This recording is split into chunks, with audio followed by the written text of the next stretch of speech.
सर्वात पहिले आज महाराष्ट्र मीडिया हे चॅनल या ठिकाणी ग्रामीण भागात लोकांपर्यंत आलं, त्यांचे मनापासून आभार, त्यांना धन्यवाद देतो आणि त्यांच्या पुढील कार्यात फुल यशस्वीरित्या हे कार्यक्रम समोर जावत.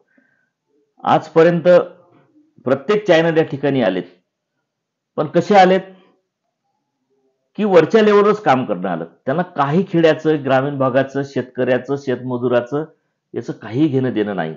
त्याला एखादा राजकीय टर्न दिसला की ते त्या ठिकाणी उभा करतंय. शेतकरी कुठं दाखवल्या जात नाही, शेतकऱ्यांना काय काय कार्य करते हे कुठं दाखवल्या जात नाही. आणि ती शोकांकिता आजपर्यंत होत चाललीत. म्हणून जे आपापला फायदा पाहूनच कुठलाही व्यक्ती काम करते. पण हे महाराष्ट्र टाइम या ठिकाणी हे चॅनल आमच्या गावापर्यंत, खेड्यापर्यंत पोहोचलं. खरंच तुमच्या मनापासून आभारी आहोत. आपण सुद्धा असंच काम करत राहा. राजकीय क्षेत्रातलं काम तर होतच राहील, पण माझा शेतकरी जोपर्यंत आपल्या चॅनलवर दिसणार नाही तोपर्यंत सुद्धा तुमचं चॅनल यशस्वीरित्या समोर जाणार नाही.